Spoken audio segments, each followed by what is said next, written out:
Hello મારા વાલા વિદ્યાર્થી મિત્રો, મારું નામ છે નિતેશ જોગલ અને તમારું સ્વાગત છે એનજે ક્લાસીસ ગુજરાતીમાં. તો વિદ્યાર્થી મિત્રો, આજે આપણે જોવાનું છે ધોરણ 10 વિષય ગણિત અને તેનું વિકાસ મૂલ્યાંકન લક્ષી અસાઇનમેન્ટ છે તેનું સોલ્યુશન આજના વિડીયોની અંદર આપણે જોવાનું છે. અને એની અંદર અત્યારે આપણે જોઈ રહ્યા છીએ તેનો વિભાગ ડી અને એમાં પ્રકરણ 14 અને પ્રકરણ 14 નો અત્યારે આપણે જોવાનો છે તેનો દાખલા નંબર 4. અને આના જેવા જો કોઈ પણ દાખલાઓ એટલે કે અસાઇનમેન્ટના કોઈ પણ વિડીયો તમે જોવા માંગતા હો તો ચેનલ પર જઈ ત્યારબાદ તેના પ્લેલિસ્ટની અંદર જશો એટલે તેમાં ધોરણ 10 અને તેના દરેક વિષયના પ્લેલિસ્ટ તમને ત્યાં જોવા મળી જશે. એમાંથી જ્યારે તમે ગણિતના પ્લેલિસ્ટની અંદર જશો એટલે તેમાં ગણિતના અસાઇનમેન્ટના દરેક વિડીયો તમને ક્રમ બાય ક્રમ ત્યાં જોવા મળી જશે. તો આ વિડીયો જોયા પછી એને પણ જરૂરથી ચેક કરી લેશો. તો અત્યારે આપણે જોવાનું છે તેનો દાખલા નંબર 4 કે જેની રકમ મને કંઈક આ પ્રકારે આપેલી છે કે 13, 14, 15 એમ કરતા કરતા 60 ક્રમાંક વાળી ચબરખીઓ એટલે કે ચિઠ્ઠીઓ બરાબર ભેળવ્યા પછી એક પેટીમાં મૂકવામાં આવે છે. ત્યારબાદ તેમાંથી એક ચબરખી એટલે કે ચિઠ્ઠી યાદચ્છિક રીતે ઉપાડવામાં આવે છે.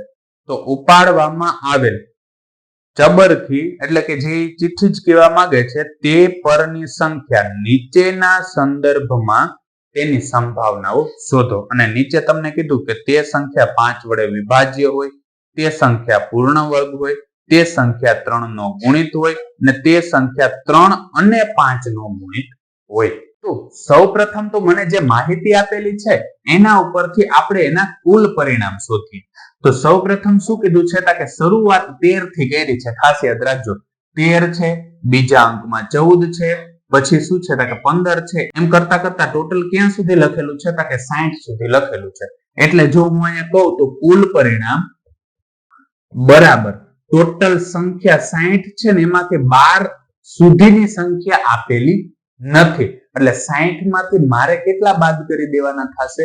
12 બાદ કરી દેવાના થશે. અને ઘણા વિદ્યાર્થીઓ કુલ પરિણામ 60 સમજી લે બરોબર અને પછી જવાબ ખોટો આવે કેમ કે 12 સુધીના તો અંકો લખેલા જ નથી. 13 થી જ અંક ચાલુ થયા છે બરોબર. એમાં 13 નો સમાવેશ થાય એટલે પાછા બાદ 13 નથી કરવાના. ઘણા બાદ 13 કરી નાખે એટલે જવાબ ખોટો આવે બરોબર.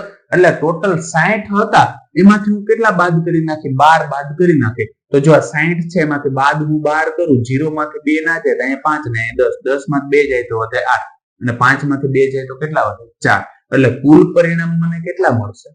48. અને એમાં પેલો જે પ્રશ્ન પૂછેલો છે એ શું કીધું કે 5 વડે વિભાજ્ય સંખ્યા હોય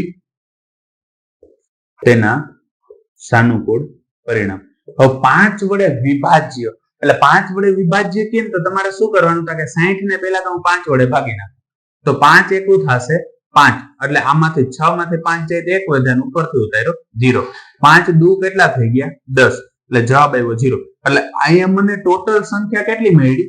12. પણ 12 ને ડાયરેક્ટ તમારે અહીંયા નથી મૂકી દેવાનું કેમ કે આ તમને મળ્યું ને એ 1 થી કરી અને 10 સુધીમાં વિભાજ્ય મળ્યું. હવે આમાંથી 12 જે સંખ્યા મળી એમાંથી પહેલી સંખ્યા એક તો 5 એકુ 5 આવે ને બીજું 5 દુ શું આવે? 10 આવે.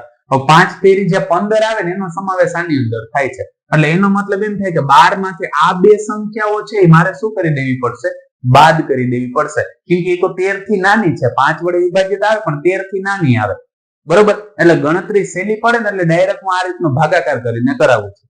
એટલે આપણે શું કરવાનું? 12 માંથી 2 જાય તો સાનુકૂળ પરિણામ મને ટોટલ કેટલા જોવા મળશે? 10. હવે જો આનું સાદું રૂપ આપું તો આ ઘટનાને ધારો કે હું P of A કહું તો સૂત્ર શું છે કે સાનુકૂળ પરિણામ એના છેદમાં શું આવશે? કુલ પરિણામ. સાનુકૂળ પરિણામ હતા 10 અને કુલ પરિણામ મારી પાસે કેટલા છે? 48 છે. હવે આને મારે લખવું હોય તો હું લખી શકું 5 દુ 10 બરાબર. અને આને જો મારે લખવું હોય તો હું આને લખી શકું 24 દુ કેટલા થાય? 48. હવે આ બે ઉડી ગયા એટલે જવાબ શું આવે? 5 ના છેદમાં 24. ત્યારબાદ હવે જે બીજું મને કીધું છે એમાં એમ કીધું કે તે સંખ્યા પૂર્ણ વર્ગ હોય. હવે તેના મારે શું શોધવાના છે? સાનુકૂળ પરિણામ બરાબર. હવે પૂર્ણ વર્ગ સંખ્યાનો મતલબ શું થાય કે એનું વર્ગમૂળ કાઢો ને તો પૂર્ણાંકમાંથી મળે, એટલે પૂર્ણ સંખ્યા મળે, પોઈન્ટ વાળી સંખ્યા મળે નહીં. જેમ કે આપણે કરીએ તો 4 નું વર્ગમૂળ કેટલું નીકળે છે કે 2 નીકળે છે. હવે 5 નું વર્ગમૂળ કાઢી તો 2 પોઈન્ટ સમથિંગ, પણ 2 પોઈન્ટ આવી જાય. પોઈન્ટ તમારે લેવાના નથી, પૂર્ણ સંખ્યા હોય એવી લેવાની. તો જેમ આપણે જોઈએ તો એ પૂર્ણ સંખ્યા પાછી કેવી હોય તો 13 ને 60 ની વચ્ચે હોય. તો પહેલી સંખ્યા આપણે પૂર્ણ કહીએ તો એ આવે 1, કેમ કે 1 નો વર્ગ 1 થાય, બીજું 4 આવે, ત્રીજી 9 આવે, બીજું ચોકે ચોકે કેટલા થાય 16. બરાબર, એવું હોય તો હું અહીં લખી નાખું પૂર્ણ વર્ગ સંખ્યા, પહેલી સંખ્યા ચોકે ચોકે 16, કેમ કે 16 નું વર્ગમૂળ કાઢો તો 4 નીકળે. પછી 5 5 25, 6 6 36, બરાબર, 7 7 49 અને 8 8 કેટલા થાય 64 થાય. 64 તો 60 કરતા કેવા થઈ જાય મોટા, એટલે એને ગણવાના નથી. એટલે ટોટલ 1 2 3 અને 4 ટોટલ સંખ્યાઓ મારી પાસે કેટલી આવી છે 4. હવે આ ઘટનાને ધારો કે હું P of B કહું તો સૂત્ર આપણી પાસે શું છે કે સાનુકૂળ પરિણામ એના છેદમાં શું આવશે કુલ પરિણામ. સાનુકૂળ પરિણામ મારી પાસે હતા 4 અને કુલ પરિણામ કેટલા છે 48. હવે જો આનું આપણે સાદું રૂપ આપીએ તો આને હું લખું 4 × 4 અને આને લખાય ને 12 ચોક 48, એટલે 4 × 12 લખો તો 12 × 4 લખો, કેમ કે 12 ચોક પાછા કેટલા થશે 48, એટલે 4 4 ઉડી ગયા, એટલે જવાબ શું આપણે જોવા મળે 1/12. ત્યારબાદ હવે આપણે જોઈએ તેનો પ્રશ્ન નંબર 3 અને એમાં એવું કીધું તે સંખ્યા 3 નો ગુણિત હોય. હવે તેના મારે શું શોધવાના છે સાનુકૂળ પરિણામ. હજુ 3 નો ગુણિત એટલે 3 વડે વિભાજ્ય તમે સમજી લ્યો ને તો એ હાલે. બરાબર, જે સંખ્યા 3 ના ગુણાકારમાં આવતી હોય ને એવી સંખ્યા મને કહેવા માંગે છે. એટલે સંખ્યા મારે શું કરવાનું હતા કે ટોટલ મને કેટલા આપ્યા હતા 60 આપ્યા હતા. બરાબર, હવે 60 ને હું શું કરીશ કે 3 વડે ભાગી દઈશ. 3 વડે ભાગી નાખીશ એટલે જોઈએ તો 3 દુ કેટલા મળે છે 6. બરાબર, અહીંયા આવી ગયો 0 ને આ 0 ડાયરેક્ટ ઉપર ચડી ગયો, એટલે 20 મને સંખ્યા મળી.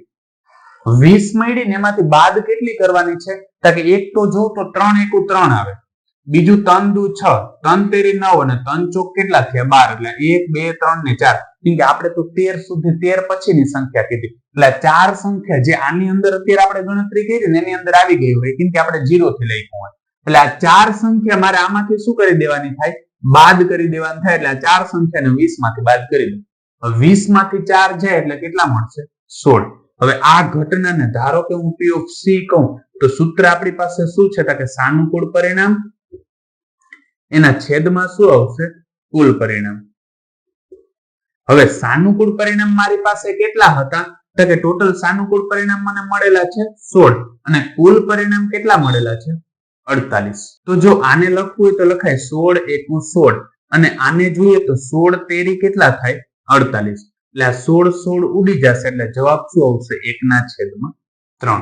ત્યારબાદ હવે આપણે જોઈએ તેનો પ્રશ્ન નંબર આવી અને એમાં એમ કીધું કે તે સંખ્યા 3 અને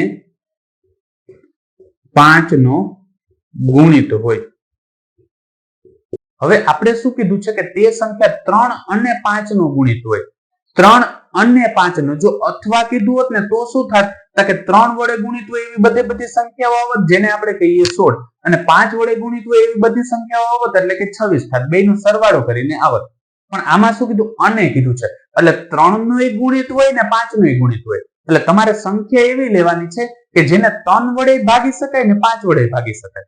તો જો આ સાવ સહેલું છે, અઘરું કઈ નથી. 13 થી મોટી પેલા 5 વડે ભાગી શકાય, એટલે એનો મતલબ એવો થાય કે જેની પાછળ કાં તો 5 આવતું હોય કાં તો શું આવતું હોય 0 હોય ને એને જ 5 વડે ભાગી શકાય. તો પેલી સંખ્યા આપણે કહીએ તો પેલી સંખ્યા શું આવે છે 15, કેમ કે 15 ને આપણે જોઈએ તો 3 વડે ભાગવું હોય તો 3 વડે ભાગી શકાય. પછી આપણે જોઈએ 20, તો શું 20 ને 3 વડે ભાગી શકાય તો કે 3 વડે ભાગી શકાતું નથી, કેમ કે 3 ના ઘડિયામાં 20 આવતા નથી.